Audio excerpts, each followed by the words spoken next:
வெற்றி கழகத்தின் தூத்துக்குடி மத்திய கழக செயலாளர் திரு SDR சாம்வேல்ராஜ் அவர்களை வருக வருக என அன்புடன் வரவேற்கிறோம்.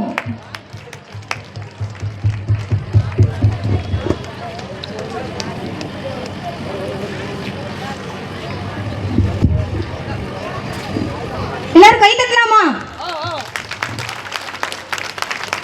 தூத்துக்குடி மத்திய மாவட்ட இணை செயலாளர் திரு கோல்டன் XMC அவர்களை வருக வருக என அன்புடன் வரவேற்கிறோம்.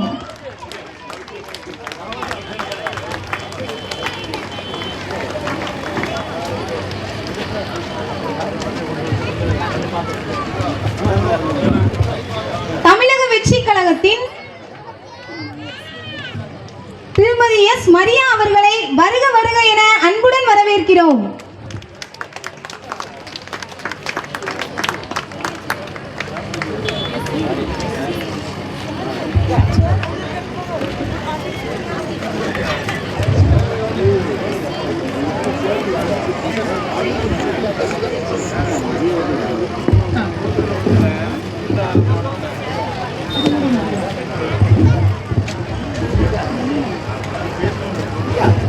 தமிழக வெற்றி கழகத்தின் திருமதி மரியா அவர்களை வருக வருக என அன்புடன் வரவேற்கிறோம். எல்லாரும் கொஞ்சம் கை தட்டலாமா? தமிழக வெற்றி கழகத்தின் JKR முருகன் தொழிலதிபர் அவர்களை வருக வருக என அன்புடன் வரவேற்கிறோம். யாரும் கை கொண்டு வரலையா? நல்லா கை தட்டலாமா?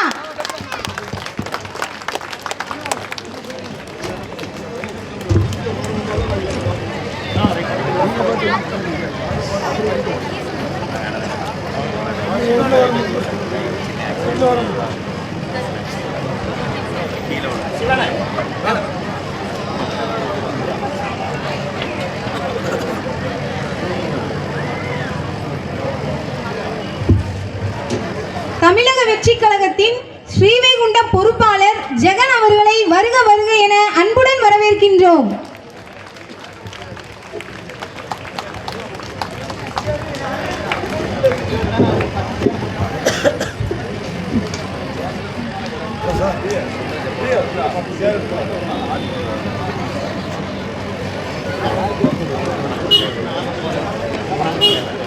தமிழ் தாய் வாழ்த்து.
உறுதிமொழி வாசிப்பது திருமதி சுஜாதா அபர்ணா அவர்கள்.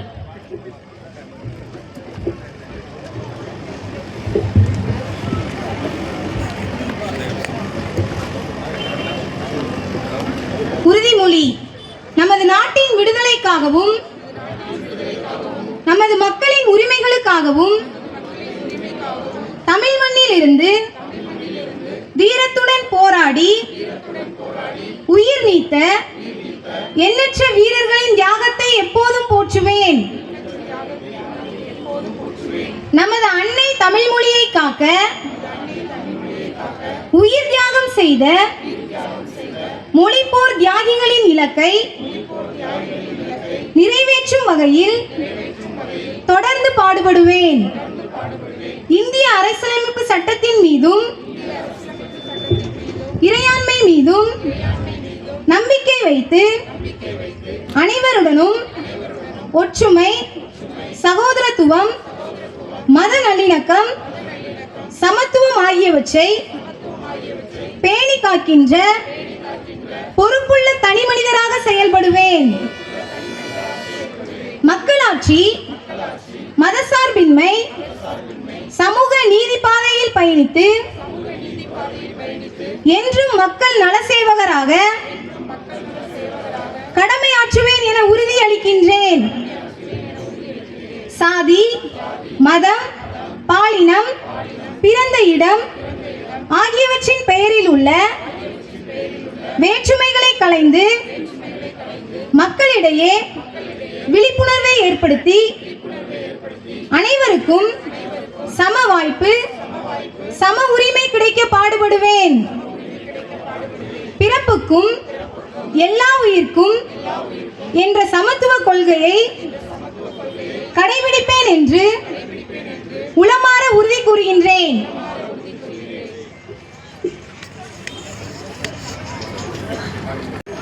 வணக்கம். தமிழகத்தின் ஒப்பற்ற தலைவர் தளபதி அவர்களின் 51வது பிறந்தநாள் விழாவிற்கு வருகை தந்திருக்கும் அனைவருக்கும் வணக்கம். தமிழக வெற்றி கழகத்தின் தலைவர் தளபதி அவர்களின் நல்லாசியுடனும் கழக பொதுச் செயலாளர் ஓய்வரியா சூரியன் அண்ணன் ஆனந்த் அவர்களின் வழிகாட்டுதலின்படி நடக்கும் இந்த விழாவிற்கு தலைமை ஏற்று நடத்தி கொண்டிருக்கும் அண்ணன் ஆனந்தகுமார் MC அவர்களை வருக வருக என வரவேற்கிறோம். இந்த நிகழ்விற்கு முன்னிலை வகித்து வருகை தந்திருக்கும் தூத்துக்குடி மத்திய மாவட்ட பொறுப்பாளர் அண்ணன் சாமுவேல் ராஜா அவர்களை வருக வருக என வரவேற்கிறோம். அடுத்தபடியாக டேவிட் செல்வின் ex-MLA அவர்களை வருக வருக என வரவேற்கிறோம். வடக்கு மாவட்ட பொறுப்பாளர்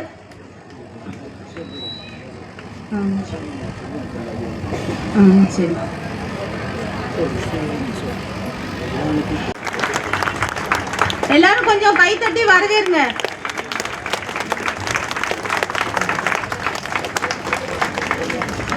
வடக்கு மாவட்ட பொறுப்பாளர் பாலா அவர்களை வருக வருக என வரவேற்கிறோம். அடுத்தபடியாக திரு கோல்டன் அவர்களை வருக வருக என வரவேற்கிறோம். கழக நிர்வாகிகள் JKR முருகன் அவர்களை வருக வருக என வரவேற்கிறோம்.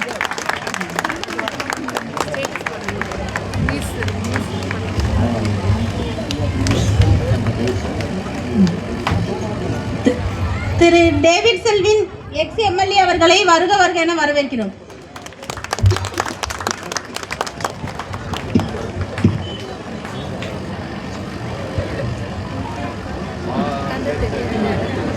கழக நிர்வாகிகளான JKR முருகன் அவர்களை வருக வருக என வரவேற்கிறோம். அடுத்தபடியாக எழுச்சியுரை ஆற்ற வருகை தந்திருக்கும் அண்ணன் சம்பத்குமார் மாநில கொள்கை பரப்பு இணை செயலாளர் திரு வீரபாண்டி மகேஷ் அவர்களை வருக வருக என வரவேற்கிறோம். இந்த நிகழ்விற்கு வருகை தந்திருக்கும் மாவட்ட ஒன்றிய மாநகர கிளை கழக பொறுப்பாளர் சார்பு அணி பொறுப்பாளர்கள் அனைவரையும் வருக வருக என வரவேற்கிறோம்.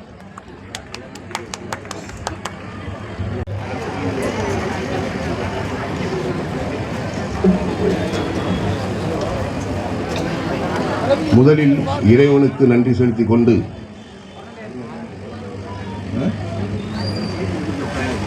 இந்த சைடில் உட்கார்ந்துருக்க அனைவரும் பின்னுக்கு சேர் கிடக்கு, எல்லாரும் உட்காந்தீங்கன்னா கொஞ்சம் நல்லா இருக்கும். சைடில் உள்ள ஆளுங்க எல்லாரும் உட்காந்தீங்கன்னா கொஞ்சம் நல்லா இருக்கும். நம்ம ஆளுகளும் கொஞ்சம் ஒத்துழைங்க.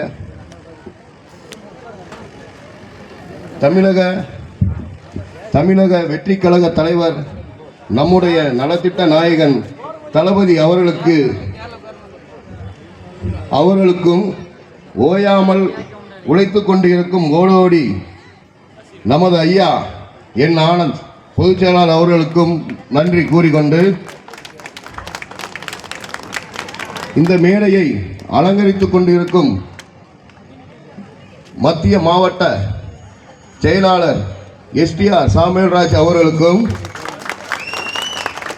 எனது நண்பன் ஆருயிர் நண்பன் AM கிஷோர் அவர்களுக்கும் ஸ்ரீவைகுண்டம் முன்னாள் MLA அண்ணன் டேவிட் செல்வின் அவங்களுக்கும் நமது கழக நிர்வாகி ஜேகேஆர் முருகன் அவர்களுக்கும், நமது மாவட்ட துணை செயலாளர் மரியா அவர்களுக்கும், நமது மாவட்ட பொருளாளர் செல்வகுமார் அவர்களுக்கும் மற்றும் ஜெகன் அவர்களுக்கும், இன்று கழக அப்புறம் நம்ம கட்சி நிர்வாகிகள் மற்றும் வார்டு உறுப்பினர்கள், மாவட்ட நிர்வாகிகள், மாவட்ட செயற்குழு உறுப்பினர்கள் அனைவருக்கும் மற்றும் இன்று நம்மளோடு இணைந்திருக்கும் நமது சொந்தங்கள் அனைவருக்கும் நன்றி கூறி உரை ஆரம்பிக்கிறேன். இங்கே பார்த்துருக்க பற்றி நல்லா எல்லாமே பெண்கள் கூட்டமாக இருக்குது. ரொம்ப சந்தோஷமாக இருக்குது. சிறப்பாக நல்லா ஏற்பாடு செய்த நமது ஆனந்தகுமார் எக்ஸ்எம்சி அவர் என்னமோ நினச்சேன், ஆனால் சூப்பராக பண்ணியிருக்காப்புல ஃபங்க்ஷனை. நல்லா அருமையாக இருக்குது. அவருக்கு எதிர்காலம் இருக்குது கண்டிப்பாக. மக்களே, நீங்கள் ஒன்றே ஒன்று மட்டும்தான் நீங்கள் சிந்திக்கணும். இப்போ நடந்து கொண்டு இருக்கும் ஆட்சி உங்களுக்கு நல்லா தெரியும். உங்களுக்கு உதவிங்கிற பேரில் ஒரு 1000 ரூபாவை தந்துட்டு, அதுவும் நிறைய பேருக்கு கொடுக்கல, சில பேருக்கும் கொஞ்சம் கொடுத்துட்டு, உங்கள் கரண்ட் பில் நீங்கள் வழக்கமாக நீங்கள் யோசிச்சு பாருங்கள். உங்கள் கரண்ட் பில் உங்கள் வீட்டுக்கு 300 ரூபா வரும் 2 மாதம். இப்போ எவ்வளோ வருது? 2000 ரூபா வருது. எப்படி உங்களுக்கு தர 1000 ரூபா அவங்க எடுக்காங்க, அவ்வளோதான். கொஞ்சம் சிந்திங்க. வீட்டு வரியை கூட்டிட்டாங்க, தண்ணி வரியை கூட்டிட்டாங்க, தொழில் வரியை கூட்டிட்டாங்க. இனிமேல் இந்த கவர்மெண்ட் இருந்தால் நீங்கள் போட்டிருக்க சட்டை கூட இருக்காது, அதை கூட கலத்திட்டு விட்டுருவாங்க. அதனால நமது தளபதி அவர்கள் அரியணையில் ஏற்றுவதற்கு நீங்கள் உறுதுணையாக கண்டிப்பாக இருக்கணும். நீங்கள் இதுக்கு முன்னாடி ஓட்டு போட நிறைய நேரம் போயிருப்பீங்க. அப்போ என்ன யோசிப்பீங்க சொல்லுங்க? இவங்க வந்தாலாட்டி நம்மளுக்கு ஒரு விடிவு காலம் வராதா, அவங்க வந்தாலாட்டி ஒரு விடிவு காலம் வராதா நம்ம நினைப்பீங்களா இல்லையா? ஆனால் இப்போ வர்ற 2026 நம்மளுடைய தமிழக வெற்றி கழக தலைவர் தளபதி கண்டிப்பாக முதலமைச்சர் ஆவார். அது ஆகியே தீர்வார். இதில் எந்த மாற்றம் கிடையாது. இதை யார் எப்படி தடுத்தாலும் சரி, நீ என்னன்னாலும் மோதி பாரு, நாங்கள் ரெடி. நீ வாயா களத்தில் அப்போ பார்ப்போம். எங்கள்கிட்ட கேட்கியா ஆள் இருக்கான்னு பூத்தில் பாரு, நாங்கள் நிற்போம். சிங்க மாதிரி நிற்போம். எங்கள் சிங்க பெண்களும் நிற்பாங்க. என்னமா கரெக்டு தானே? சிங்க பெண்கள் இன்னைக்கு நிறைய இருக்காங்க, சாதாரணமாக கிடையாது. ஒரு வீட்டுக்கு 2 ஓட்டு 3 ஓட்டுன்னு சொல்றாங்க. நான் சொல்றேன், ஒரு வீடு ஃபுல்லா ஓட்டே தளபதி தான். அவரை அசைக்க முடியவே செய்யாது. அதனால நீங்க அனைவரும் உண்மைக்கும் அவங்க ரூபா கொடுத்தாலும் வேங்குங்க, வேங்காம போங்க, அது உங்க காசு தான். ஏன்னா உங்கள்கிட்ட தான் கொள்ளடிச்ச காசு. வேற அவங்க என்ன சொத்தா சேர்த்து வச்சிருந்தாங்க கொண்டு வந்து உங்களுக்கு தர்றதுக்கு? எல்லாம் உங்கள்கிட்ட கொள்ளடிச்ச காசு தான். ஆனால் தமிழக வெற்றி தலைவரை நீங்கள் முதல்வரை ஆக்குனீங்கன்னா உங்கள் எதிர்காலம் கண்டிப்பாக சொல்கிறேன், உறுதியாக சொல்கிறேன், நல்லா இருக்கும். நீங்களே கொஞ்சம் யோசிச்சு பாருங்க. மாதம் ஒரு நாள் கரண்ட் பில்லுக்கு குறிப்போம் சொன்னாங்க, குறிச்சாங்களா? இல்லை. இந்த ஆட்சியில் ஏதாவது ஒரு நன்மை நடந்திருக்கா உங்களுக்கு? ஒன்றும் நடக்காது. அது எப்படி நடக்கும்? அது நடக்கும் அவங்க இருக்காங்கல்ல, எம்பி எம்எல்ஏ அமைச்சர், அவங்க குடும்பத்துக்கு மட்டும் நல்லது நடக்கும், வேற யாருக்கும் நல்லது நடக்காது. அதனால தயவு செய்து 2026 நம் தலைவரை கண்டிப்பா நீங்க முதல்வரை ஆக்கணும். இந்த ட்ரிப்பு தான் நீங்க 2026 சந்தோஷமா ஓட்டு போட போகணும். ஏன்னா வர்ற போற முதல்வர் நல்லவர். அவர் சும்மா வரல, பல ஆயிரம் கோடியை விட்டுட்டு தான் வந்திருக்காரு. இவங்கள மாதிரி சம்பாதிக்க வரல கட்சிக்கு. அவர் எவ்வளவு அவருக்கு இருந்தாருன்னா பல கோடி சம்பாதிப்பார், பல ஆயிரம் கோடி. அதையும் விட்டுட்டு எதுக்காக வந்திருக்காருன்னா ஏழைகளை உயர்த்தணும். அதுதான் அவரோட நோக்கம். எனக்கு வாய்ப்பு கொடுத்த அனைவருக்கும் நன்றி. உண்மைக்குமே இந்த நிகழ்ச்சியை நாங்கள் நடத்தவா வேண்டாமா அப்படின்னு யோசிச்சுட்டு இருக்கிற நேரத்தில் எங்களுக்கு எங்கள் எஸ்ஏஎம் கிஷோர் அவர்கள் 2,50,000 ரூபாய் நான் தரேன், கோல்டன் அண்ணன் மூலமாக எங்களை அழைச்சி நான் உங்களுக்கு தரேன், நீங்கள் இந்த ப்ரோக்ராமை நடத்துங்கன்னு சொன்னாங்க. அதுக்கே எவ்வளோ பெரிய மனசு வேணும்னு உங்களுக்கு புரியும். அதுக்காக அண்ணனுக்கு நாங்கள் ரொம்ப நன்றியை தெரிவிச்சுக்கிறோம். ரொம்ப தேங்க்ஸ் அண்ணா.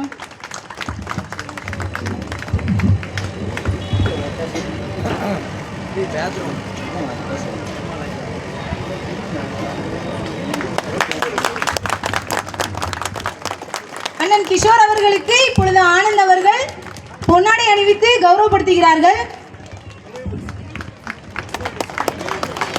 நினைவு பரிசு வழங்குகிறார்கள்.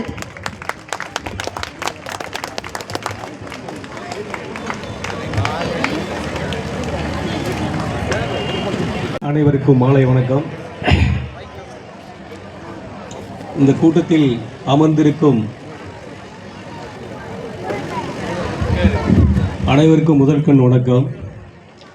மற்றும் மேடையில் அமர்ந்திருக்கும் அருமை அண்ணன் டேவிட் செல்வின் எக்ஸ் எம்எல்ஏ,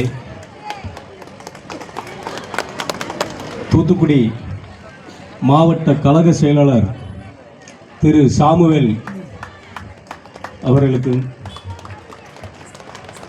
இணைச் செயலாளர் கோல்டன், மரியா மற்றும் செயற்குழு உறுப்பினர்கள், ஃபஸ்ட்டு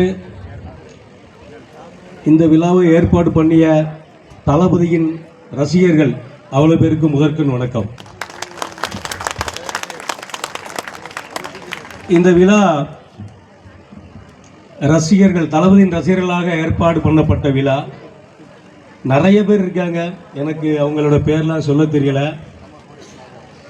அவர்கள் வந்து வல்லம்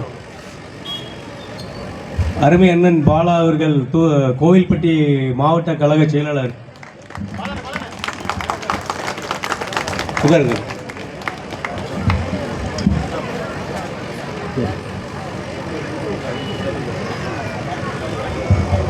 மற்றும் நமது அண்ணன் ஜேகேஆர் முருகன் அவர்களுக்கும், ஸ்ரீவைகுண்டா இணைச் செயலாளர் ஆனந்த் மிஸ் ஜெகன் அண்ணன் அவர்களுக்கும் நன்றி.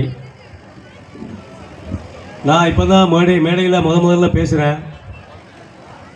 எல்லோரும் ஒவ்வொன்றா சொன்னாங்க, எனக்கு அந்த மாதிரி எதுவுமே இல்லை. தாய்மார்களே, நீங்கள் எல்லாரும் கவனிக்க வேண்டியது ஒன்றே ஒன்றுதான். ஒவ்வொருவரை தட்டி கேட்டால் உங்களுக்கு உங்களோட கஷ்டம் தெரியும். உங்கள் பக்கத்தில் உள்ள யார், அவங்களே கேட்டால் அவங்களுக்கு என்ன பிரச்சனை அப்படிங்கிற பார்த்தீங்கன்னா ரொம்ப பெரிய பெரிய பிரச்சனை இருக்கும். இதை வந்து யாராலையும் தீர்க்க முடியாது. இதை தீர்க்கிறதுக்கு யாருமே இல்லை. இப்போ இந்த கவர்மெண்ட்டு உங்களுக்கு ரொம்ப காலமாக இலவச டிவி, இலவச மிக்சி, இலவச கிரைண்டர், இப்போ யார் வீட்லையாவது இருக்கா? எந்த டிவியாவது உங்களுக்கு தெரியுதா? இல்லை. 1000 ரூபா, இப்போ பெண்களுக்கு 1000 ரூபா, அது வாங்கிட்டீங்களா? சத்தமே இல்லை. வாங்கியிருக்கீங்களாப்பா? வாங்கலை. பாருங்க, 1000 ரூபா உங்களுக்கு கொடுத்துட்டு, ஆனால் நம்மள்கிட்ட வந்து எவ்வளோ எடுக்கிறாங்க? நம்ம நாட்டோட விலைவாசிகள்லாம் எப்படி இருக்குது? கரண்ட் பில், நண்பர் கோல்டன் சொன்ன மாதிரி கரண்ட் பில்லாம் எவ்வளோ விலை இருக்குது? இதை கட்ட முடியுமா சொல்லுங்க? கரண்ட் பில்லு, வாட்டர் பில்லு, உங்களுக்கு ப்ராப்பர்ட்டி பில்லு, வீட்டு தீர்வை, இதெல்லாம் பார்த்தீங்கன்னா நாளுக்கு நாள் கூடிக்கிட்டே போகுது. எல்லாமே மக்களை வந்து பார்க்குறது இல்லை. இப்போ முதல்ல மக்களுக்கு என்னங்க தேவை இருக்கு? இலவச மெடிசன், இலவசமாக மருந்து, ஹாஸ்பிட்டல், இலவச படிப்பு குழந்தைங்களுக்கு. இதை வந்து எந்த கவர்மெண்ட்டுமே செய்யலை. தலைவர் தளபதி அவர்கள் எதுக்கு வந்து ஒரு படத்துக்கு அவருக்கு பார்த்தீங்கன்னா 300 கோடி ரூபா ஒரு படத்தில் நடிக்கிறது. அப்போ அவர் வந்து சினிமாவில் நடிச்சுக்கிட்டு இருக்கும்போதே அவர் வந்து எல்லாருக்கும் நலத்திட்டங்கள் செஞ்சுட்டு தான் இருக்காரு. அவர் வர்றதுக்கு என்ன காரணம் தெரியுமா? அவங்க எல்லாருக்கும், நம்ம தமிழ்நாட்டில் இன்னைக்கு நீங்கள் ஒருத்தர் ஒரு ஹாஸ்பிட்டலுக்கு போனீங்கன்னா உங்களுக்கு எவ்வளோ செலவு வரும்? நீங்கள் அதை யோசித்து பாருங்கள். பணம் இருக்கிறவங்க நல்ல ஆஸ்பத்திரி போயிருவீங்க. எங்கே போயிருவீங்க? ஏவிஎம் போவீங்க, அருள்ராஜ் போவீங்க, திலக் ஹாஸ்பிட்டல் போவீங்க, எல்லா ஹாஸ்பிட்டலும் போவீங்க. பணம் இல்லாதவங்க என்ன பண்ணுவாங்க சொல்லுங்கள்? பெரிய ஆஸ்பத்திரி போவாங்க, அவங்க மாத்திரை கொடுப்பாங்க, வாங்கிட்டு வருவீங்க. இப்போ ஒரு ஸ்கேன் எடுக்கணும், எம்ஆர்ஐ எடுக்கணும், அது எடுக்கணும், எல்லாமே வந்து பார்த்தீங்கன்னா எல்லாமே பணம் தான். இப்போ வீட்டில் வந்து ஒரு நாள் டெய்லி வருமானம் பார்த்தீங்கன்னா 500 ரூபா 600 ரூபா கூலி. இந்த 500 ரூபா 600 ரூபா வருமானத்தை வச்சு ஒரு தலைவன், குடும்ப தலைவன் வீட்டில் சாப்பாடு பார்க்கணும், குழந்தைங்களுக்கு படிப்பு பார்க்கணும், கரண்ட் பில் கட்டணும், மெடிக்கல் பார்க்கணும், ட்ரெஸ்ஸு வாங்கணும், ஏகப்பட்ட செலவு இருக்குது. அதுக்கு தான் சொல்கிறேன், சராசரி ஒரு மனிதனோட உழைப்பு எவ்வளோன்னு கேட்டிங்கன்னா 15,000 to 18,000 ரூபா. அதை அவன் கஷ்டப்பட்டு வேலை பார்க்கணும். வேலை பார்த்தா 15,000 to 18,000 கிடைக்கும். இந்த 18,000 ரூபா பணத்தை வச்சு நீங்கள் மெடிக்கல் பார்ப்பீங்களா, ஸ்கூல் ஃபீஸ் கட்டுவீங்களா, என்ன பண்ணுவீங்க? முடியாது. இதை எந்த கவர்மெண்ட்டுமே மக்களை பார்க்கறது கிடையாது. இதை பார்க்கறதுக்கு தான் தளபதி 2026 நம்ம மத்தியில் வந்து அரசாணை ஏற போகிறாரு.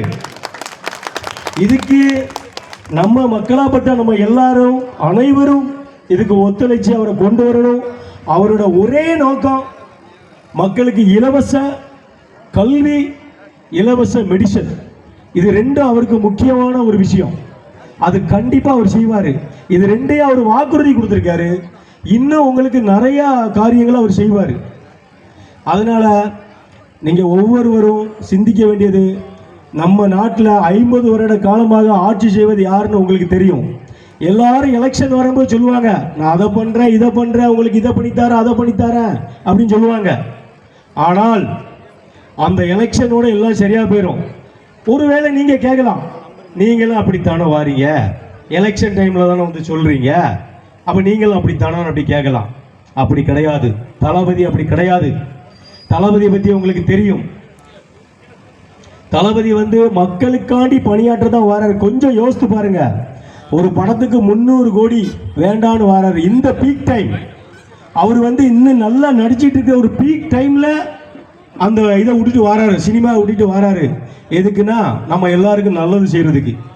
அதனால அனைவரும் ஒன்று கூடி இந்த 2026 தேர்தலில் எல்லாரும் ஒன்று சேர்ந்து தளபதி அவர்களை அரசாண அமர வைக்க எல்லாரையும் அன்புடன் கேட்டுக்கொள்கிறேன்.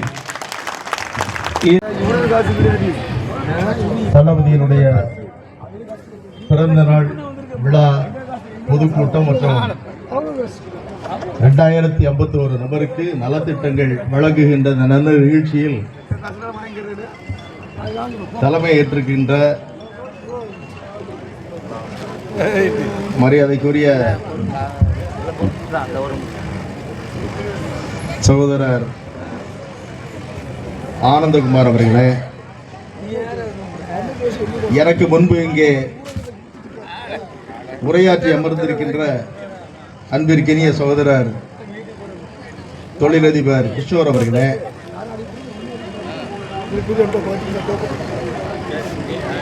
மேலும் இந்த நிகழ்ச்சியிலே சிறப்பாக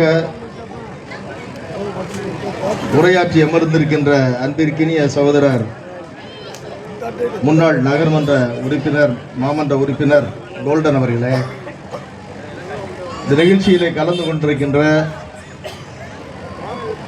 மாவட்ட கழகத்தை சிறப்பாக நடத்தி கொண்டிருக்கக்கூடிய அன்பிற்கினிய சகோதரர் பாலசுப்ரமணியன் அவர்களே, அன்பிற்கினிய தம்பி SDR சாமுவேல் ராஜ் அவர்களே, அன்பிற்கினிய சகோதரர் JKR முருகன் அவர்களே, அன்பிற்கினிய சகோதரர் சரவணன் அவர்களே, இந்த நிகழ்ச்சியிலே கலந்து கொண்டு நன்றியுரை நல்க இருக்கின்ற அன்பிற்கினிய சகோதரர், நீங்களாம் 1000 ரூபா வாங்கிட்டீங்களான்னு சொல்லி உங்கள்கிட்ட கேட்டாங்க. சிலர் வாங்கலன்னு சொல்லியிருந்தீங்க. இன்னமும் சொல்ல போனால் இன்றைக்கு நடந்து கொண்டிருக்கக்கூடிய இந்த அரசாங்கம் ஏற்கனவே 2021 ஸ்டாலின் தான் வருகிறார், விடியல் தர போறாருன்னு சொல்லி விடியலை அவருடைய வீட்டிற்கு மட்டும், அதையும் தாண்டி போனால் சில அமைச்சர்களுக்கு மட்டும் என்று சுருக்கி கொண்டார். இங்கே பல திராவிட முன்னேற்ற கழகத்தினுடைய தோழர்கள், தொண்டர்கள், நிர்வாகிகள் எல்லாம் ஆங்காங்கே நின்று இவர்கள் எப்படி நிகழ்ச்சி நடத்துகிறார்கள் என்று பார்த்து கொண்டிருப்பார்கள். அத்தனை பேரும் மிகவும் மகிழ்ச்சியோடு இருப்பாங்க. இன்னமும் கூடுதலாக திட்டினா அவங்க ரொம்ப சந்தோஷப்படுறது உங்களை விட அவங்க தான் சந்தோஷப்படுவாங்க. ஏன்னு சொன்னால் அந்த 5 வருட காலத்தில், 4 வருட காலத்தில் ஒரு திமுக தொண்டனுக்கு அவன் குடும்பத்தில் ஒரு ரேஷன் கடையில் வேலை வாங்கியிருக்க முடியாது, ஒரு தலையாரி வேலை வாங்கியிருக்க முடியாது, சத்துணவுல ஒரு ஆயா வேலை வாங்கியிருக்க முடியாது. அத்தனை பேரும் மனம் நொந்து போய் இருக்கிறார்கள். இன்றைக்கு திமுக இருக்கக்கூடிய நிர்வாகிகளாக இருந்தாலும் சரி, தொண்டர்களாக இருந்தாலும் சரி. எனவே அத்தனை பேருமே இன்றைக்கு தேர்தல் வரட்டும் பார்த்துக்கிடலாம்னு சொல்லியிருக்காங்க. அத்தனை பேரும் தளபதியை தான் நம்பியிருக்காங்க. இன்றைக்கு 1000 ரூபா கொடுக்கறதுக்கு சிலர் வந்து கையை காட்டினீங்க. தேர்தல் நேரத்தில் முதல்வராக இருக்கக்கூடிய ஸ்டாலின் நிறைய வாக்குறுதிகளை கொடுத்தாரு. நம்ப வச்சு ஏமாற்றுவது என்று சொல்வார்களே, அதுபோல ஏமாற்றி இன்றைக்கு இந்த ஆட்சியை பிடித்திருக்கிறார்கள். நமக்கெல்லாம் மின் கட்டணத்தை பற்றி சொன்னாங்க. இப்ப 2 மாசத்துக்கு ஒரு முறை மின் கட்டணம் எடுப்பாங்க. எடுக்கிறனால என்ன ஆகும்னா நமக்கு செலுத்தக்கூடிய மின் கட்டணம் அதிகமாயிரும். அதை தேர்தல் நேரத்தில் என்ன சொன்னாருன்னு சொன்னா, 1 மாசத்துக்கு ஒருக்கா நான் மின் கட்டணத்தை எடுப்பேன் என்று சொன்னார். எடுத்தாரா? இப்ப வரைக்கும் எடுக்கல. அதுபோல இங்க இருக்கக்கூடிய பெரியோர்கள், தாய்மார்கள், பிள்ளைகள்லாம் இருக்கீங்க, கல்வி கடன் வாங்கி படிச்சிருப்பீங்க. கல்வி கடனை ரத்து பண்ணுவேன்னு சொல்லி சொன்னாரு. ரத்து பண்ணாரா? பண்ணல. நீட்டிலிருந்து விலக்கை பெற்று தருவேன்னு சொல்லி சொன்னாரு. செய்தாரா? செய்யல. இப்படி எதை எடுத்தாலும் செய்யல. அதே நேரத்தில் 1000 ரூபா கொடுப்பேன்னு சொல்லி சொன்னாரு. ரேஷன் கடை உள்ள ரேஷன் அட்டை உள்ள அத்தனை பேருக்கும் 1000 ரூபா கொடுப்பேன்னு சொல்லி சொன்னாரு. கொடுத்தாரான்னு சொன்னா கொடுக்கல. கொடுக்காம அதற்கென்று சில அளவுகோலை வைத்துக்கொண்டு கிட்டத்தட்ட ஒரு 1 கோடியே 15 லட்சம் பேருக்கு கொடுத்துருக்காங்க. மீதி யாருக்கு கொடுக்கல. அந்த 1 கோடியே 15 லட்சம் பேருக்கு கொடுக்கறதா இருந்தால் வருஷத்துக்கு என்ன ஆகும்னு சொன்னா கிட்டத்தட்ட ஒரு 15,000 கோடி ரூபாய் செலவாகும். 15,000 கோடி ரூபாய் செலவு செய்து இன்றைக்கு அந்த 1000 ரூபாய் கொடுக்காங்க. அது எப்படின்னு சொல்லி சொன்னா, நமக்கு 1000 ரூபாயை கொடுத்துட்டீங்க கோல்டன் அவர்களும் கிஷோர் அவர்களும் சொன்னார்கள்.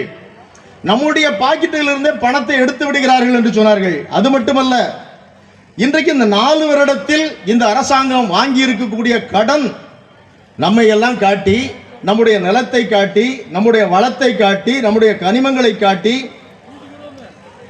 நம்முடைய நிதி மேலாண்மையை காட்டி இன்றைக்கு வாங்கியிருந்த 4 வருடத்தில் வாங்கி இருக்கக்கூடிய கடன் 4.5 லட்சம் கோடி.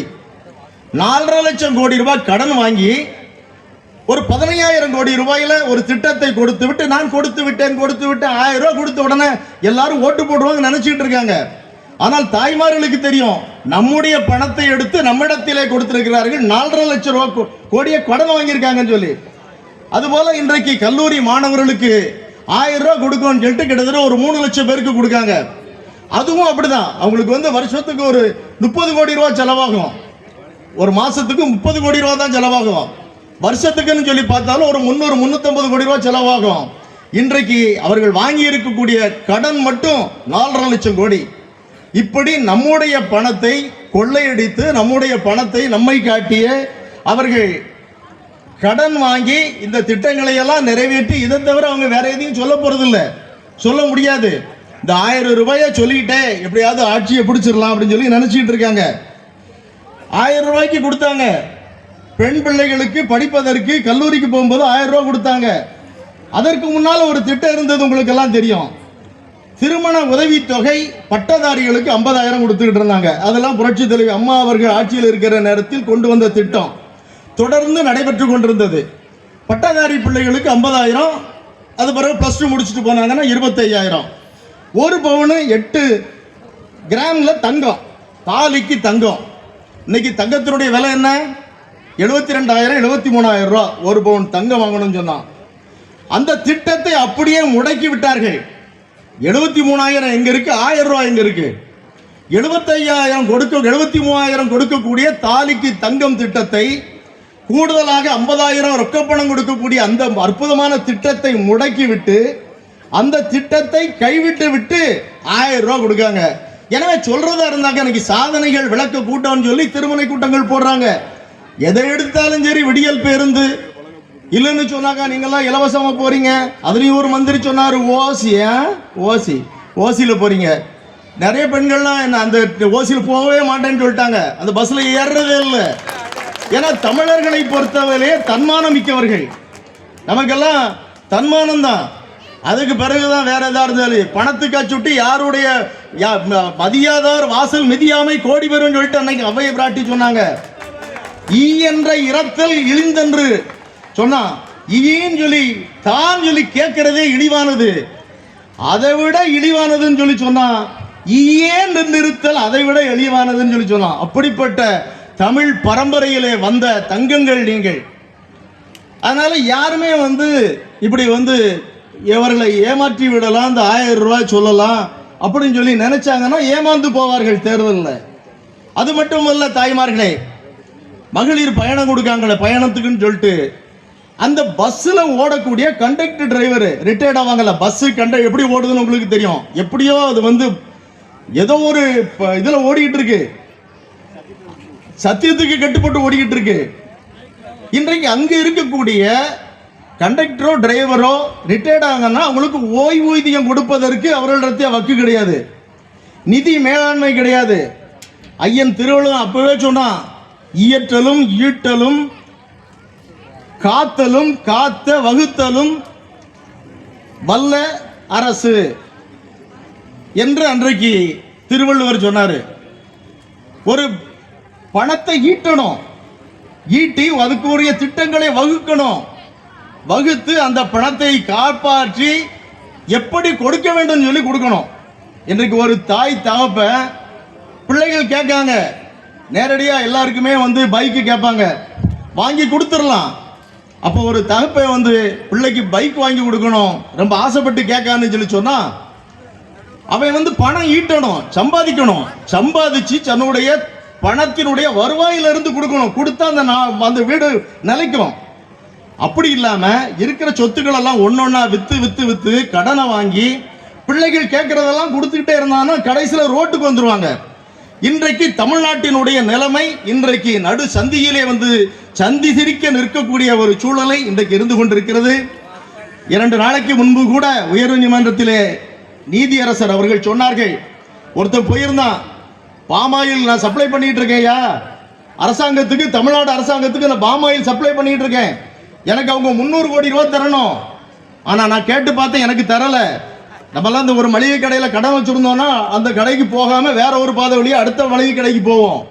அதுபோல இன்றைக்கு வேற ஒருத்தருக்கு டெண்டர் கொடுக்காங்க, எனக்கு நீதி வேணும்னு சொல்லி ஒரு உயர் நீதிமன்றத்துக்கு போனாங்க. அங்க இருக்கக்கூடிய நீதிபதி சொல்றாரு, கடந்த வாரத்தில் கூட ஓய்வூதியம் கொடுக்க முடியலன்னு சொல்லிட்டு இதே மாதிரி ஒரு கேஸ் வந்துச்சு. அதுபோல இன்றைக்கு நீங்க வந்திருக்கீங்க, இந்த நாட்டில் என்ன நடந்துட்டு இருக்குன்னு சொல்லி கேட்காரு. அந்த அளவுக்கு இன்றைக்கு தமிழ்நாடு தரிகட்டு போயிருக்கிறது.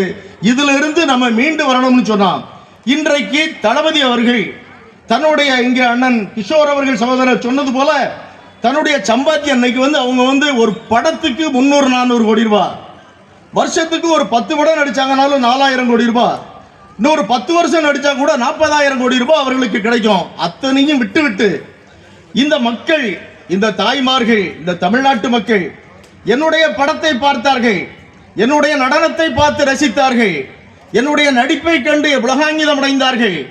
தியேட்டரில் வந்து ஒரு படத்தை ஒரு முறைக்கு 10 முறை 20 முறை பார்த்தார்கள், என்னை வாழ வைத்தார்கள். அவர்களுக்கு நான் என்ன செய்ய வேண்டும்? எல்லாரும் மார்க்கெட் முடிஞ்சதுக்கு அப்புறம் வருவான் அரசியலுக்கு. ஆனால் தளபதி அப்படி இல்லை. இன்றைக்கு வந்து உச்ச நட்சத்திரமாக, இன்றைக்கு உண்மையிலே ஒரு மாபெரும் சூப்பர் ஸ்டாராக இன்றைக்கு திகழக்கூடிய அவருக்கு நம்ம தமிழ்நாட்டை மட்டும் இல்ல, இங்க இருந்து கேரளாவுக்கு போனா கேரளாவில் இருக்கக்கூடிய சின்ன பிள்ளைகள், நீங்களாம் கேரளாவை பற்றி கேள்விப்பட்டிருப்பீங்க. கேரளாவில் உள்ள அங்கே இருக்கக்கூடிய பொதுமக்கள் யாருமே ரசிகர்களுக்கு பின்னால, தலைவர்களுக்கு, நடிகர்களுக்கு பின்னால போக மாட்டாங்க. எந்த நடிகரையும் போனாங்கன்னா மம்புட்டி போவாரு, அவர் பாட்டு போயிட்டே இருப்பாங்க, யாரையும் கண்டுக்கிட மாட்டாங்க. ஆனால் அவர்களெல்லாம் கண்டுகிட்டு தளபதி வாராருன்னு சொன்னா காத்து கிடக்காங்கன்னு சொல்லி சொன்னா அப்படிப்பட்ட ஒரே நடிகர் இன்றைக்கு தமிழ் உலக இந்தியாவிலேயே உலகத்திலேயே ரசிகர்களை கொண்ட ஒரே ஒரு தளபதி நம்முடைய தளபதி அவர்கள் தான். அவர் அந்த புகழை எல்லாம் விட்டுவிட்டு இன்றைக்கு நமக்கு பாடுபடுவதற்காக, ஒரு நேர்மையான ஆட்சி அமைக்க வேண்டும் என்பதற்காக இன்றைக்கு ஒரு அரசியல் கட்சியை, ஒரு மாபெரும் ஒரு இயக்கத்தை இன்றைக்கு தொடங்கி உங்களை நம்பி வந்திருக்கிறார்கள். தந்தை பெரியார் அவர்கள் பெருந்தலைவர் காமராஜர் அவர்களை வைத்துக் கொண்டு சொன்னார், பெரியோர்களே, தாய்மார்களே, நான் இறந்து போய்விடுவேன், நான் போய்விடுவேன், ஆனால் இந்த காமராஜருடைய தொண்டு இந்த நாட்டுக்கு இன்னும் 10 வருஷத்துக்கு வேணும், அதனால இந்த பெருந்தலைவர் காமராஜரை நீங்க விட்டு விடாதீங்க, அவர் கையை அப்படி பிடிச்சுக்கிடுங்கன்னு சொல்லி சொன்னாரு. இன்றைக்கு பெரியவர்களே, தாய்மார்களே, இன்றைக்கு தளபதி அவர்கள் வந்திருக்காங்க. இன்றைக்கு இருக்கக்கூடிய ஊழல் நிறைந்த ஆட்சி உங்களுக்கு தெரியும். நீங்க ஒரு தாலுகா ஆபீஸ்ல போய் நீங்க ஒரு பட்டா மாற்ற முடியாது, உங்களுக்கு குடிநீர் இணைப்பு கொடுக்கணும் சொன்னா எளிதாக நீங்க வாங்க முடியாது. எதற்கெடுத்தாலும் லஞ்சம், லஞ்சம் இல்லாம எதுவும் கிடையாது. இது திமுகவுடைய நிர்வாகிகளுக்கு, தோழர்களுக்கு அதிகமா தெரியும். ஏன்னா நாங்க தான் நேரடியா இருந்து பார்த்துக்கிட்டு இருக்கோம். எனவே இவைகளையெல்லாம் மாற்றணும்னு சொல்லி இன்னைக்கு தளபதி வந்திருக்காரு. அப்போ தளபதி வந்திருக்காங்க. இத மாதிரி ஒரு தளபதி, இது போன்ற ஒரு செல்வாக்கு கொண்டவர் அரசியலுக்குள் வருவது அவ்வளவு சாதாரணமான விஷயம் அல்ல. எனவே தளபதி வந்திருக்கிறார், அவரை நன்றாக பயன்படுத்திக் கொள்ள வேண்டும் என்பது மட்டும்தான் இன்றைக்கு நமக்கு இருக்கக்கூடிய ஒரே ஒரு கடமை, நமக்கு கிடைக்கக்கூடிய ஒரே ஒரு பொக்கிஷம் என்பதை மட்டும் இந்த நேரத்தில் தெரிவித்துக் கொண்டு 2026 தளபதி அவர்களை தமிழ்நாட்டினுடைய முதலமைச்சராக வெற்றி 234 தொகுதியிலும் மாபெரும் வெற்றியினை தேடித்தர வேண்டும் என்று உங்களை எல்லாம் மெத்த பணிவோடு கேட்டுக்கொண்டு வாய்ப்புக்கு நன்றி சொல்லி இவ்வளவு சிறப்பான இந்த நிகழ்ச்சியை இங்கே ஏற்பாடு செய்த அன்பு சகோதரர் ஆனந்தகுமார், இக்னேஷியஸ் போன்ற கேத்ரின் பாண்டியன் மற்றும் இங்கே இருக்கக்கூடிய அத்தனை பேருக்கும் ஆனந்தகுமார்ல இருந்து நீங்க இதில் அதாவது உங்களுடைய தோழர்களுடைய அறிமுகத்தை முதல்ல நான் வந்த உடனே பார்த்தேன். அவ்வளவு ஆர்வமாக பெண்களாக இருந்தாலும் சரி அவ்வளவு சிறப்பாக கலந்து கொண்டு தன்னார்வமாக பணியாற்றுகின்றார்கள். அவருடைய உழைப்புகள், ஒவ்வொருத்தருடைய உழைப்பும் இன்றைக்கு உங்களை எல்லாம் இங்கே கூட்டி வைத்திருக்கிறது. அத்தனை பேருக்கு என்னுடைய நன்றியை மீண்டும் வாழ்த்துக்களையும் தெரிவித்துக் கொண்டு வாய்ப்புக்கு நன்றி சொல்லி விடைபெறுகிறேன். நன்றி, வணக்கம்.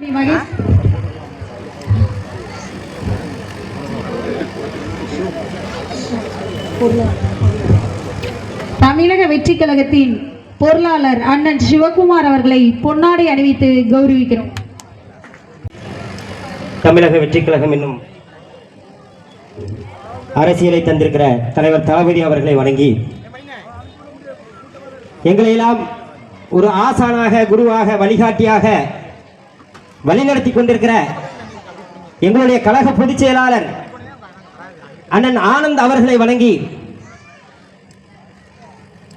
தமிழகத்திலேயே திரைத்துறையின் மூலமாக வந்தாலும் 30 ஆண்டு காலமாக ஒரு நலத்திட்ட நாயகனாக இருக்கக்கூடிய தலைவர் தளபதி அவர்களின் 51வது பிறந்த நாளில் நடக்கிற இந்த நலத்திட்ட பணிகளை தலைமையேற்று நடத்தி கொண்டிருக்கிற அண்ணன் ஆனந்தன் அவர்களே மன்னிக்கணும், ஆனந்தகுமார் அண்ணன் அவர்களே, இந்த நிகழ்விற்கு தலைமை முன்னிலை வைத்துக் கொண்டிருக்கிற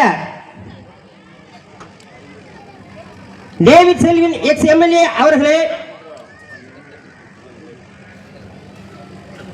தூத்துக்குடி மத்திய மாவட்ட செயலாளர் அண்ணன் சாமுவேல் ராஜா அவர்களே, இணை செயலாளர் அண்ணன் கோல்டன் அவர்களே, எங்கள் தளபதியை போல ஒரு நலத்திட்ட நாயகன் அண்ணன் கிஷோர் அவர்களே, தூத்துக்குடி வடக்கு மாவட்ட செயலாளர் அண்ணன் பாலா அவர்களே, அண்ணன் JKR முருகன் அவர்களே, மத்திய மாவட்ட பொருளாளர் சிவா அவர்களே, அன்பிற்கினியாக்கா மரியா அவர்களே, மேலும் மேடையில் வீற்றிருக்கிற அனைத்து கழக தோழர்களே, அனைவருக்கும் என்னுடைய வணக்கங்களை தொடங்கி இந்த உரையை ஆரம்பிக்கிறேன். இந்த நிகழ்விற்கு பெருந்திரளாக வந்திருக்கிற எனது அருமை தாய்மார்களை முதலில் வணங்கிக் கொள்கிறேன். இன்றைக்கு தளபதியின் அரசியல் வருகை எதற்காக என்றால், இன்றைக்கு இந்த வீரபாண்டி மகேஷ் எந்த மதத்தை நேசிப்பதாக இருக்கலாம், அண்ணன் கிஷோராக இருக்கட்டும், சேவாக இருக்கட்டும், பாலாவாக இருக்கட்டும், அப்துல்லாக இருக்கட்டும், அன்வராக இருக்கட்டும், அவர் மதத்தை பின்பற்றுவதற்கு தார்மீக சனநாயக உரிமை இருக்கிறது. ஆனால் அந்த உரிமைகளை பறிக்கிற புலவாத சக்திகளை வேறு இருக்க இன்றைக்கு தளபதி அரசியலுக்கு வந்திருக்கிறார். அதே நேரத்தில் இந்த பிளவுவாத சக்திகள் மட்டும்தான் இன்றைக்கு நமக்கு எதிரியா என்றால் இல்லை. லஞ்ச ஊழல் போலி வாக்குறுதிகளை கொடுத்து மக்களை 50 ஆண்டுகளாக ஏய்த்து பழக்கின்ற இந்த பிழைப்புவாத திராவிட முன்னேற்ற கழகத்துக்கு எதிராக இன்றைக்கு தளபதி அவர்கள் அரசியலுக்கு வந்திருக்கிறார்கள். இந்த பிளவுவாத சக்திகளை வேறெடுக்க வேண்டும், விரட்டி எடுக்க வேண்டும். அதற்காக தளபதி அவர்கள் அரசியலுக்கு வந்திருக்கிறார். அதற்காக நீங்கள் அனைவரும் அவருக்கு ஆதரவை தர வேண்டிய தேவை இருக்கிறது. எனதருமை தாய்மார்களே, இன்றைக்கு தமிழகத்தில் ஒரு மன்னராட்சி முறை நடந்து கொண்டிருக்கிறது. 50 ஆண்டு காலமாக மாற்றி அவர்களே ஆட்சி செய்து கொண்டிருக்கிறார்கள். தாத்தா ஸ்டாலின் அவர்கள், அவருக்கு பின்பு அவர் மகன் MK ஸ்டாலின் அவர்களுக்கு அவர் அப்பா கருணாநிதி அவர்கள், அவருடைய பையன் உதயநிதி அவர்கள், தயாநிதி மாறன் அவர்கள் வாரிசாக அவர்கள் கொள்ளையடிக்க, அவர்கள் குடும்ப சொத்தை சேர்த்துக் கொள்ள நாங்கள் என்ன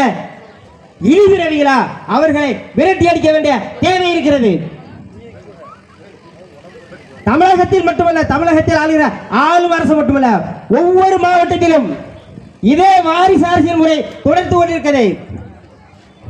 குறிப்பாக சொல்ல வேண்டும் நம்முடைய தூத்துக்குடி மாவட்டத்திலே திராவிட முன்னேற்ற கழகத்திலே ஐயா என் பெரியசாமி அவர்களை தொடர்ந்து அவருடைய மகள் அக்கா கீதாஜீவன் அவர்கள் சொல்லப்போனா 1989க்கு பிறகு திமுகவில் வேறு வேட்பாளர்கள் நிறுத்தப்படவில்லை.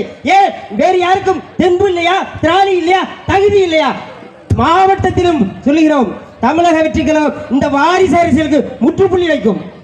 தமிழக வெற்றி கழகத்தின் தலைவர் எவரை கைகாட்டுகிறாரோ, எந்த மதத்தை சேர்ந்தவராக இருந்தாலும் சரி, எந்த இறைவனை வணங்கக்கூடியவராக சேர்ந்தும் அவரை ஆட்சி கட்டில் அமர வைப்போம். இன்றைக்கு சட்டமன்ற உறுப்பினராக அக்கா கீதாஜீவன் அவர்கள், மேயராக அவருடைய சகோதரர் என்பி ஜெகன் அவர்கள், தூத்துக்குடி என்ன பட்டா கொடுக்கப்பட்ட சொத்தா அவர்களுக்கு மீண்டும் மீண்டும் நாமும் அவர்களுக்கு வாக்கு செலுத்தி அவர்களுக்கு வாய்ப்பு கொடுத்து கொண்டிருக்கிறோம். இந்த மன்னராட்சி முறை ஒழிக்கப்பட வேண்டும். இன்றைக்கு ஆளும் அரசு சார்பாக எவ்வளவு நலத்திட்ட உதவிகள் செய்யலாம். அந்த நலத்திட்டங்கள் எல்லாம் நம்மளுடைய வரி பணத்தை கொள்ளையடித்து கொடுக்கிறது. இங்க இருக்கக்கூடிய அனைத்து நலத்திட்ட பணிகளும் எங்களுடைய கழக தோழர்கள் ரத்தத்தையும் வேர்வை செய்து உழைப்பால் கொடுக்கின்ற நலத்திட்டம். இது உங்களுக்கு மன நிறைவை தரும், உங்களுக்கு ஆத்மார்த்தமானதாக இருக்கும். அதற்கு இதற்கு நிறைய வித்தியாசம் இருக்கு. தளபதி அவர்களும் இன்றைக்கு சாதாரணமாக அரசியலுக்கு வரல. அவர் கதாநாயகனாக ஆரம்பிக்கப்பட்ட காலகட்டத்தில் ஏகப்பட்ட விமர்சனங்கள், ஏகப்பட்ட கேலிகள், அதையெல்லாம் புறம் தள்ளி அந்த அவமானங்களை எல்லாம் சுமந்து கொண்டு தன்னை செதுக்கி ஒரு நடிகனாக தன்னை அடையாளப்படுத்தினார். அந்த நடிகனாக அடையாளப்படுத்தியதோடு தன்னை நேசித்து வந்த ரசிகர் கூட்டத்தை வெறும் ரசிகர் மன்றமாகவே வைத்துக் கொள்ளாம நற்பணி மன்றமாக, மக்கள் இயக்கமாக, இன்றைக்கு தமிழக வெற்றி கழகமாக எங்களை அடுத்தடுத்து மக்களை நோக்கி மக்கள் பணி செய்ய எங்களை கடத்தி கொண்டிருக்கிறார். அந்த தார்மீக அடிப்படையில் தகுதியில் தமிழகத்தின் தலையெழுத்து மிகவும் மோசமாக இருக்கிறது. அதை மாற்ற வேண்டும் என்கிற நோக்கத்தில் இன்றைக்கு வந்திருக்கிறார். இன்றைக்கு விவசாயிகள் செத்தா முறையான நிவாரணம் கிடையாது. கடலுக்கு செல்கிற நம்ம கடல் கோடி மக்கள் நித்தம் உயிரை பணையம் வைத்து கடலுக்கு மீன்பிடிக்க செல்கிறார்கள். அந்த மீனவன் செத்தால் முறையான நிவாரணம் கிடையாது. ஆனால் கள்ளச்சாராயம் குடித்து கள்ளக்குறிச்சி செத்தவனுக்கு 10 லட்சம். வெக்கமா இல்ல? நீதான் ஒரு அப்பா. போலி அப்பாக்களை விரட்டி அடிக்க தங்க தலைமகன் உங்களுடைய பிள்ளை, உங்களுடைய தம்பி தளபதியின் கரத்தை வலுப்படுத்த வேண்டும். நீங்களே நினைச்சு பாருங்க. இந்த மேடை பேச்சுக்காக பேசல, உங்களை மகிழ்விப்பதற்காக பேசல, ஏதோ பேச வேண்டும் என்பதற்காக பேசல. இது எவ்வளவு பெரிய கேவலம். கள்ளக்குறிச்சியில் கள்ளச்சாராயம் கொடுத்தவனுக்கு 10 லட்சம், மீனவனுக்கு 3 லட்சம் கூட கொடுக்கிறது இல்லை. அதையும் என் மீனவ சொந்தங்கள் போராடி பட வேண்டி இருக்கிறது. கல்வி கடன் கட்ட முடியாம எங்களுடைய இளைஞர்கள் இன்னைக்கு செத்து போறாங்க. இந்த நிலையை மாற்றணுமா வேண்டாமா? மதுவை ஒழிப்போம்னு சொன்னாங்க, மதுவை ஒழிக்கல. திமுக ஆட்சிக்கு வந்த 10 ஆண்டு வீட்டில் இருந்தாங்க, 10 ஆண்டுகள் வீட்டுகளில் இருந்தாங்க. இன்றைக்கு ஆட்சி கட்டில் ஏறினோன்னு போலி வாக்குறுதிகளை சொன்னாங்க. மதுவை ஒழிப்போம், நீட்டை ஒழிப்போம், மக்களுக்கு நலத்திட்டங்களை அள்ளி தருவோம், மக்கள் கையேந்து இருக்காது. இன்னைக்கு 1000 ரூபாய் கொடுக்கறத பெருமையாக சொல்றாங்க. எனக்கு வெக்கமா இருக்கு தாய்மார்களே, சகோதரிகளே, எனக்கு வெக்கமா இருக்கு. 1000 ரூபாய் கொடுத்தத பெருமையா சொல்லி என் தாய் விழுகிற அம்மாக்களை வீதியில் இறங்கி ஆட விட்டு அதை கைவிட்டு ரசிக்கிறார் முதல்வர் ஸ்டாலின் அவர்கள். இது எவ்வளவு பெரிய கேவலம். அது ஒரு சாதனையா? 1000 ரூபாய் கொடுத்தார்கள். இன்னைக்கு மின் கட்டணம் 35 விழுக்காடு உயர்ந்திருக்கிறது, பால் விலை உயர்ந்திருக்கிறது, அத்தியாவசிய பொருட்கள் விலை உயர்ந்திருக்கிறது. இன்றைக்கு மக்கள் வாழ தகுதி இல்லாத சூழல் இங்கே நிலவி கொண்டிருக்கிறது. என்னுடைய கனிம வளங்கள்லாம் கொள்ளையடிக்கப்பட்டிருக்கிறது. அதை விட பெரிய கொடூரம், உச்சபட்ச கொடூரம், பச்சை குழந்தை பெண் குழந்தைய பாதுகாக்க முடியல. இன்னைக்கு இந்த இவரெல்லாம் ஒரு அப்பா, வெக்கமா இல்ல? பெண் பிள்ளைகளை பாதுகாக்க துப்பில்லாத இவரெல்லாம் ஒரு முதல்வர். போலி அப்பாவை விரைவாக நாம் விரட்டி அடிக்க வேண்டும்.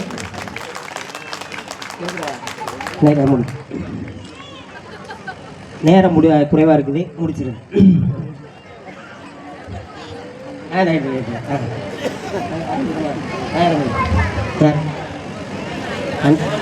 அண்ணன் கிஷோர் அவர்கள் அவசர வேலையாக செல்ல இருப்பதால் அண்ணனுக்கு அவர்களுக்கு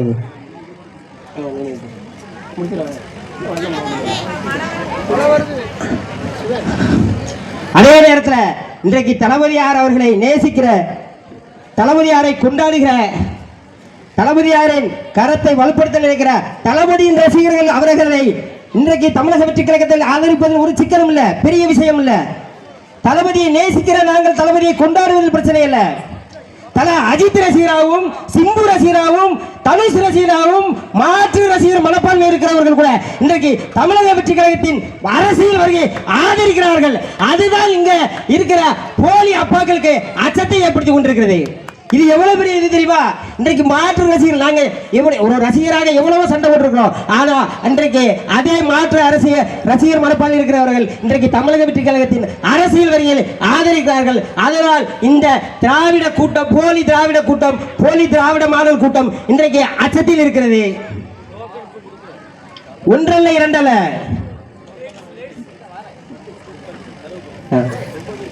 நன்றி. உங்களுடைய கண்ணியம் தவறக்கூடாது என்று கற்பித்துக் கொடுத்திருக்கிற அறத்தின் வழி வந்த பிள்ளைகள் நாங்கள். இதே நேரத்தில் இந்த முக்கியமான இன்னொரு கருத்தை சொல்ல விரும்புகிறேன். ஒரு கட்சி ஆரம்பித்த 2 ஆண்டுகளை கூட முழுமையாக நிறைவு செய்யவில்லை. இன்றைக்கு கிட்டத்தட்ட 1.5 கோடி உறுப்பினர்களை கொண்டிருக்கிறோம். இது எவ்வளவு பெரிய வெற்றி தெரியுமா?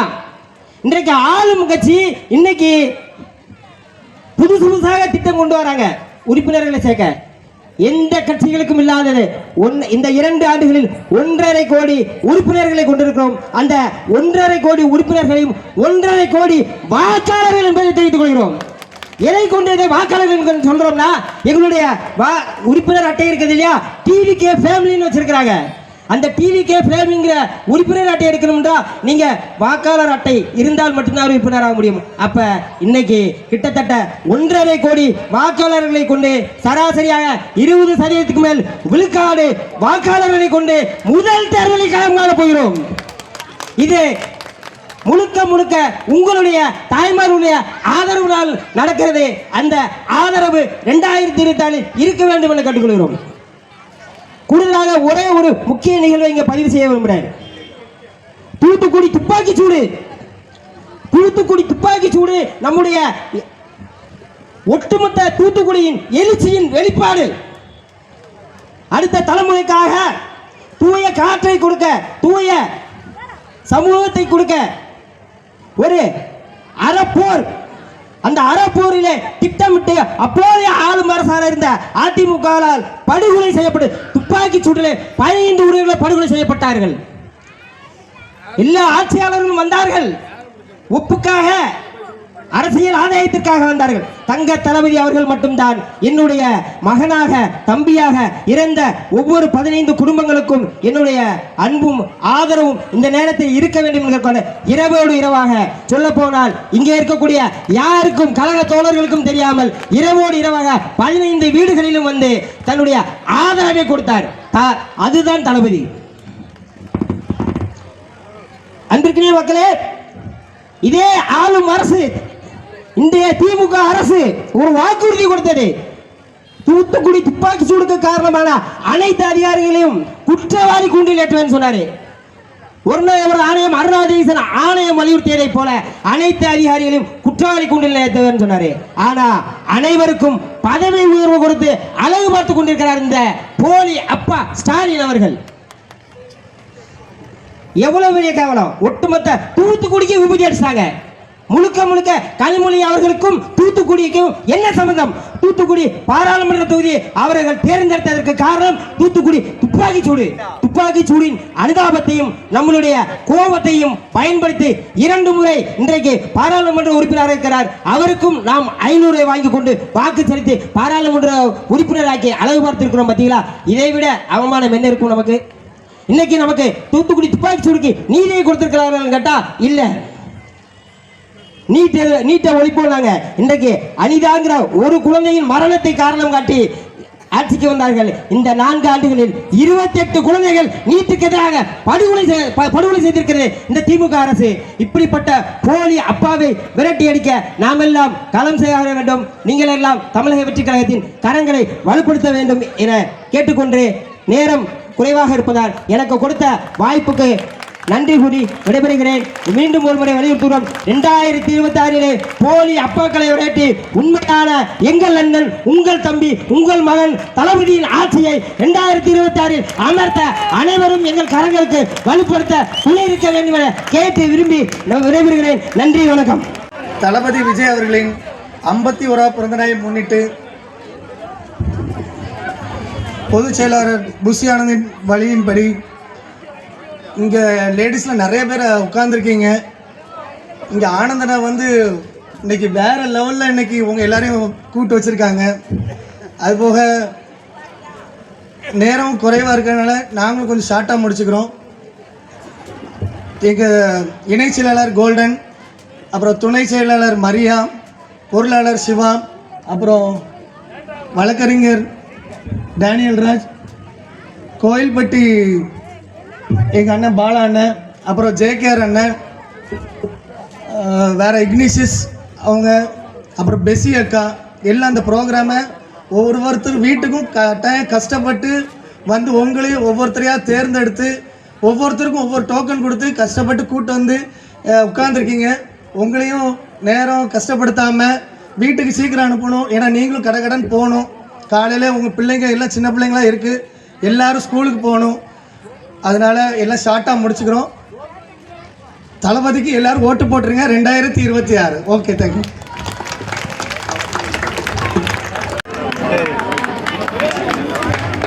தூத்துக்குடி வடக்கு மாவட்ட செயலாளர் அவர்களை சிறப்புரை ஆற்றுமாறு அழைக்கிறோம்.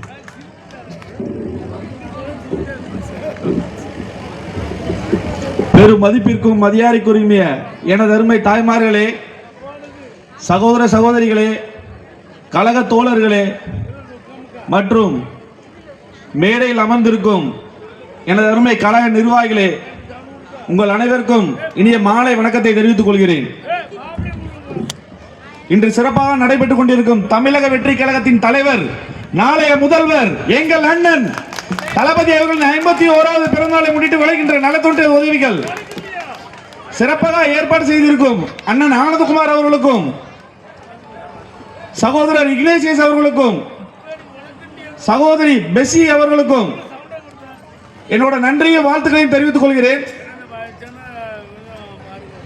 பிறப்புக்கும் எல்லா உயிர்க்கும் என்ற கோட்பாடை முன்னிறுத்தி எங்கள் தளபதியார் ஆரம்பிக்கப்பட்ட கட்சி தான் தமிழக வெற்றி கழகம். இது வெறும் பொழுதுபோக்குக்காக ஆரம்பிக்கப்பட்ட கட்சி இல்லைங்க, மக்களுக்கு சேவை செய்யணுங்கிற ஒரே நோக்கோடு ஆரம்பிக்கப்பட்ட கட்சி.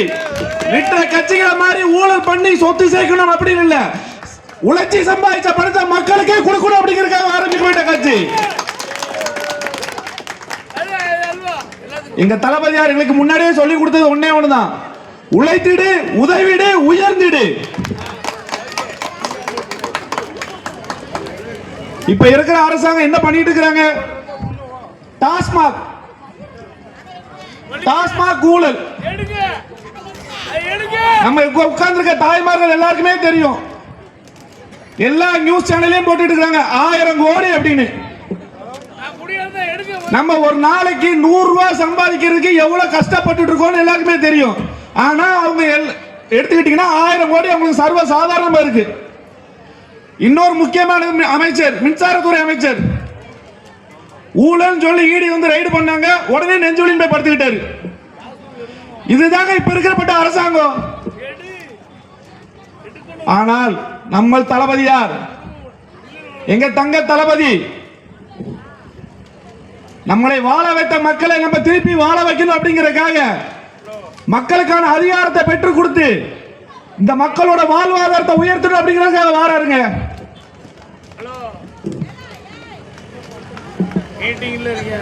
அடுத்ததாக எங்களோட கழக பொதுச் செயலாளர் ஓய்வரியா சூரியன், உழைப்பாளி, எங்களை எல்லாம் வழி நடத்திட்டு இருக்கிறாரு. அவர்களுக்கு எல்லாம் சொல்லிக் கொடுத்தது எல்லாமே ஒன்னே ஒண்ணுதான், எல்லாரையும் மதிக்க கத்துக்கணும் அப்படிங்கிறது. தாய்மார்களே, நீங்க ஒன்னே ஒன்று தெரிஞ்சுக்கோங்க, நமக்கு இருக்கிற ஒரே கடைசி நம்பிக்கை 2026 சட்டமன்ற தேர்தல். தங்க தளபதியாருக்கு நம்மளோட வாக்குகளை செலுத்தி அவரது அரிய நிலை ஏற்றுங்கிற கேட்டுக்கிறேன். இந்த நலத்திட்ட உதவிகள்லாம் பார்த்தீங்கன்னா எங்களோட சொந்த உழைப்பு வேர்வேலை கொடுக்கறதாங்க. மித்தபடி நம்ம ஆட்சியில் இருக்கிறவங்க மாதிரி ஊழல் பண்ணி ஒவ்வொரு இதிலும் கொடுத்துட்டு இருக்காங்க, அந்த மாதிரி கிடையாது. இந்த தளபதியோட 51வது பிறந்தநாள நாங்க தமிழ்நாடு முழுக்க எல்லா பக்கமும் நலத்திட்ட உதவிகள், இரத்த தான முகாம், உடல் உறுப்பு தான முகாம் சொல்லி எல்லாம் சிறப்பான முறையில் செயல்படுத்திட்டு இருக்கிறோம். நம்ம தளபதி ஆட்சிக்கு வந்த பிறகு பெண்களோட பாதுகாப்பு முறைப்படுத்தப்படும், இலவச மருத்துவம், அனைவருக்கும் சமமான கல்வி, இதெல்லாம் தமிழக வெற்றி கழகத்தால் மட்டும்தான் கொடுக்க முடியுங்கிற நேரத்தில் ஆணித்தரமா தெரிவிச்சுக்கிறேன். தலைவர் வெளியே வரமாட்டாரா அப்படிங்கிறாங்க. தாய்மார்களே, உங்களுக்கே தெரியும் தளபதி வெளியே வந்தார்னா கூட்டம் எப்படி இருக்கு அப்படின்னு. அதையும் தாண்டி அடுத்த வருஷம் வாராரு, அடுத்த மாசம் இந்த ஆட்சியாளர்கள் வீட்டுக்கு போக போறாங்க. அதான் உண்மை. 2026 நமது தலைவர் தளபதியை அரியணையில் ஏற்றுவோம் என்று வாய்ப்புக்கு நன்றி கூறி விடைபெறுகிறேன். நன்றி, வணக்கம்.